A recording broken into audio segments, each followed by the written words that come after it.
Hello friends. NMR के spectroscopy के इस वीडियो में आपका बहुत बहुत स्वागत है और हमारे चैनल में भी आपका स्वागत है। एनएमआर स्पेक्ट्रोस्कोपी हम देख रहे हैं, उसमें देखना है हमको C13, है ना। C13 एनएमआर हम देख रहे हैं। तो C13 एनएमआर में कैसा केमिकल शिफ्ट होता है, C13 एनएमआर में कैसा केमिकल शिफ्ट होता है, ये हम यहाँ पे देखेंगे। C13 एनएमआर में केमिकल शिफ्ट की वैल्यू बहुत ज़्यादा होती है, लगभग 240 ppm या फिर डेल्टा तक, जबकि PMR या प्रोटॉन मैग्नेटिक रेजोनेंस में यह लगभग 12 ppm तक ही होता है। मतलब C13 काफ़ी C13 एनएमआर जो होगा वो इसकी इंटेंसिटी काफ़ी कम होती है और हल्का सा भी फर्क पड़ने पर इसमें बहुत ज़्यादा केमिकल शिफ्ट देखने को मिलता है। ठीक है, मतलब हल्का सा भी सील्डिंग इफेक्ट या डीसील्डिंग इफेक्ट अगर मिल जाए इस कार्बन 13 को, तो ये अपना पीक को काफ़ी ज़्यादा शिफ्ट कर देता है, काफ़ी ज़्यादा शिफ्ट कर देता है। ठीक है, यहाँ भी स्टैंडर्ड के स्थान पे TMS टेट्रामेथिल सिलोन को ही यूज़ किया जाता है, क्योंकि ये काफ़ी सील्डेड कंपाउंड होता है ना। और इसकी जो वैल्यू होती है उसको हम 0 मान लेते हैं। इसी 0 के से तुलना करके बाकी जो पीक वैल्यू होती है कार्बन 13 की, उसको हम लेते हैं, रीड करते हैं। ठीक है, तो जब कार्बन एटम से कोई इलेक्ट्रॉन विड्रॉइंग ग्रुप या इलेक्ट्रोनेगेटिव ग्रुप जुड़ा रहता है, इलेक्ट्रॉन को खींचने वाला या इलेक्ट्रोनेगेटिव ग्रुप या कह सकते हो एलिमेंट जुड़ा रहता है, तब वह ग्रुप या एलिमेंट कार्बन के बॉन्डेड इलेक्ट्रॉन को अपनी ओर खींच लेता है, जिससे कार्बन के एनवायरनमेंट में, कार्बन के बाहरी ऑर्बिटल्स में इलेक्ट्रॉन डेंसिटी की कमी हो जाती है। भाई कार्बन के इलेक्ट्रॉन को कोई अगर खींच के ले जाएगा तो उसके पास इलेक्ट्रॉन की कमी हो जाएगी। ठीक है, तो उस कंडीशन में क्या होगा, कार्बन का जो न्यूक्लियस होगा वो ज़्यादा आसानी से एक्सटर्नल मैग्नेटिक फील्ड को एब्जॉर्ब करना चाहेगा, कर लेगा और रेजोनेंस दिखा लेगा। ठीक है, मतलब इलेक्ट्रॉन डेंसिटी की कमी हो जाती है। इस वजह से क्या होगा, यह डीसील्डेड कार्बन एटम अब कम एक्सटर्नल मैग्नेटिक फील्ड में ही एब्जॉर्प्शन दिखाता है और रेजोनेंस हो जाता है। अब यहाँ पे देखो मैग्नेटिक फील्ड अप्लाई कर दिए, ठीक है, क्योंकि हमको एनएमआर लेना है, N और S। देखो जो पहले का वीडियो एनएमआर का देखते नहीं आया है उसको शायद ये समझ में ना आए कि हम यहाँ मैग्नेटिक फील्ड अप्लाई क्यों कर रहे हैं।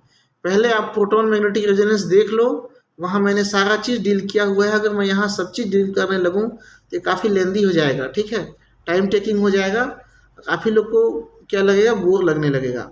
जब इसमें मैग्नेटिक फील्ड अप्लाई करते हैं एन से क्या होता है, मैग्नेटिक फील्ड निकलता है और एस में इंटर करता है। ठीक है, तो यही जब मैग्नेटिक फील्ड यहाँ अप्लाई करते हैं तो इसका जो कार्बन का जो न्यूक्लियस है उसका स्पिन हमने हाफ देखा है, प्रोटॉन न्यूट्रॉन के लिए होता है, प्रोटॉन तो 6 होते हैं, न्यूट्रॉन 7 होता है, उसका स्पिन हमने हाफ देखा है।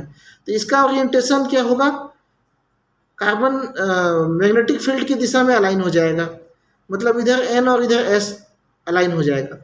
अब मैग्नेटिक फील्ड के स्ट्रेंथ को हम बढ़ाते हैं ताकि ये क्या कर जाए, फ्लिप कर जाए, मतलब रेजोनेंस कर जाए।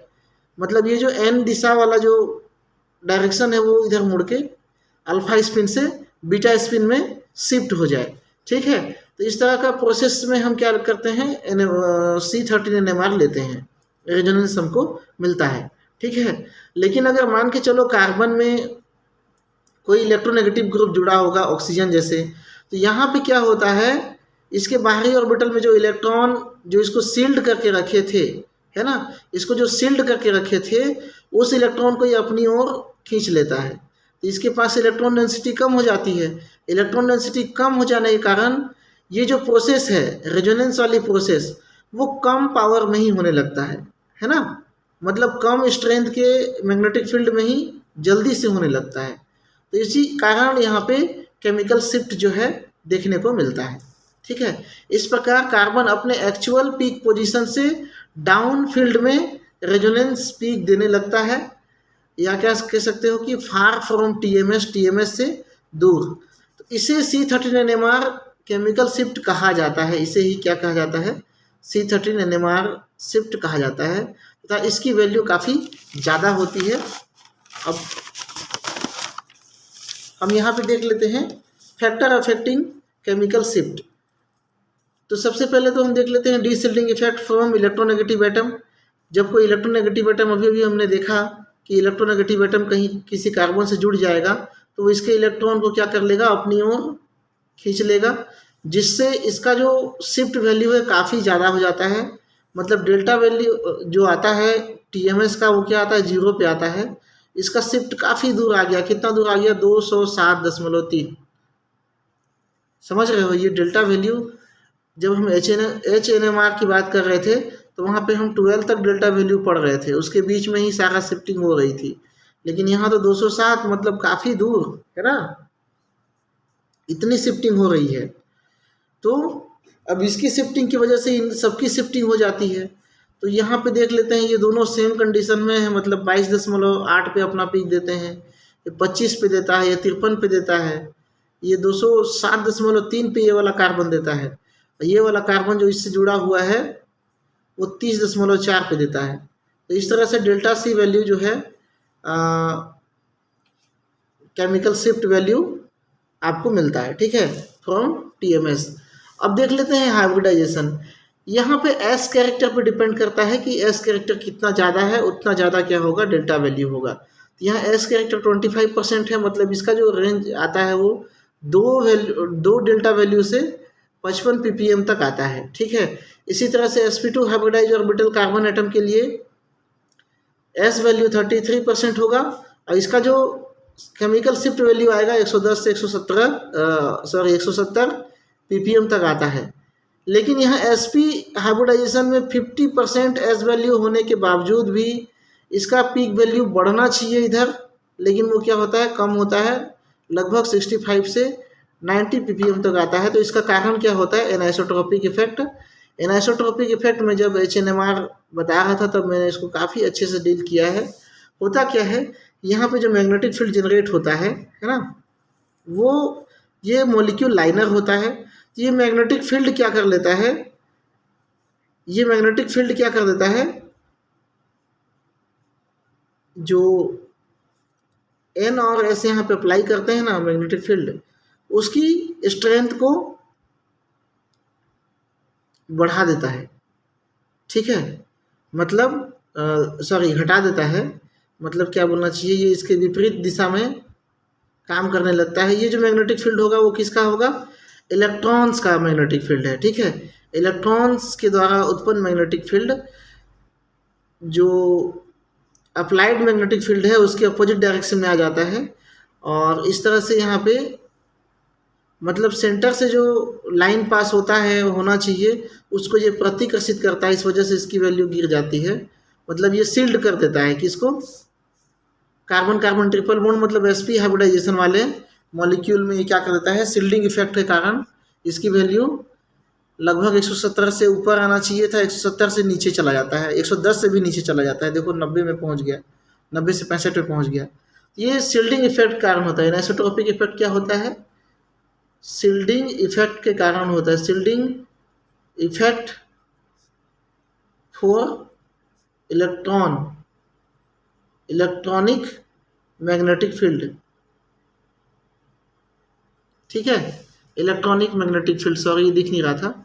Shielding effect for shielding effect from electronic magnetic field, ठीक है। तो इलेक्ट्रॉनिक मैग्नेटिक फील्ड के कारण जब सील्डिंग इफेक्ट होता है तो उसको हम एनाइसोट्रोपिक इफेक्ट कहते हैं, ठीक है। इफेक्ट ऑफ सब्स्टिट्यूएंट, अब सब्स्टिट्यूएंट जो होगा तो यहाँ पे सब्स्टिट्यूएंट कहने का मतलब मान के चलो इस पोजीशन में कोई अगर आके एलिमेंट जुड़ गया, यहाँ पे कोई आके एलिमेंट जुड़ गया तो उसका क्या प्रभाव पड़ेगा। तो नॉर्मल एक जो डाटा होता है हमारा, जैसे एन पेंटेन का जो डाटा है वो कुछ इस तरह से आता है, ये प्रैक्टिकली प्रूव्ड है ना। तो यहाँ जो CH2 है उसका वैल्यू 34.5 मिड पॉइंट में, उसके बाद इसके से बगल वाला जो कार्बन एटम होगा उसका 22.6, उससे बगल वाला कार्बन एटम होगा 13.7, ठीक है। लेकिन मान के चलो अगर उसी जगह पे किसी एक हाइड्रोजन को हम क्लोरीन से शिफ्ट करा देंगे तो क्लोरीन चूंकि इलेक्ट्रोनेगेटिव एलिमेंट है, ये इलेक्ट्रॉन डेंसिटी को अपनी ओर खींचेगा, जैसा हमने देखा है केमिकल शिफ्ट में, ठीक है। तो केमिकल शिफ्ट में हमने देखा है इलेक्ट्रॉन को खींचेगा तो क्या होगा, यहाँ पे इलेक्ट्रॉनिक डेंसिटी कम हो जाएगी, मतलब यहाँ पे डीसिल्टिंग इफेक्ट हो जाएगा। अब डीसिल्टिंग इफेक्ट होगा मतलब इसका वैल्यू पहले 13 ppm में आ रहा था, अब डाउन फील्ड में आने लगेगा, कहाँ पहुँच गया 44.3।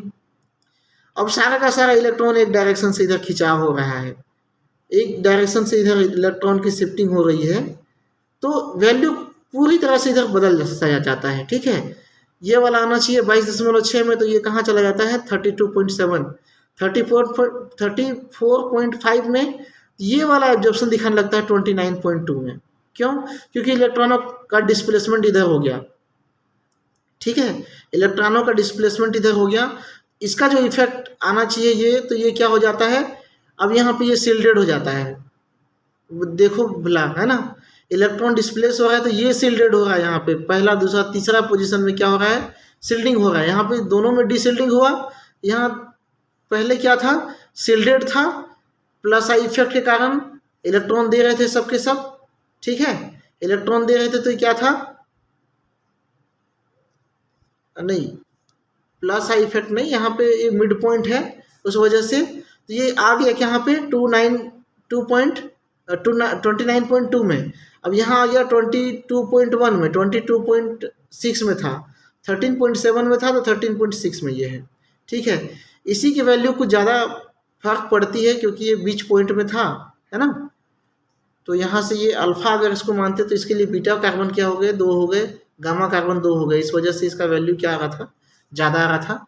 जब हम यहाँ पे क्या बोलना चाहिए, केमिकल शिफ्ट की वैल्यू कैलकुलेट करने लगेंगे तब हमको समझ में आएगा कि ये वैल्यू यहाँ पे अधिक क्यों आता है। ठीक है, तो आपको नेक्स्ट वीडियो में भी बने रहना है ताकि ये सारा कॉन्सेप्ट समझ में आ जाए। ठीक है, सो थैंक यू, चैनल में बने रहने के लिए बहुत बहुत धन्यवाद, और चैनल में नए हो तो please subscribe my channel. Thank you.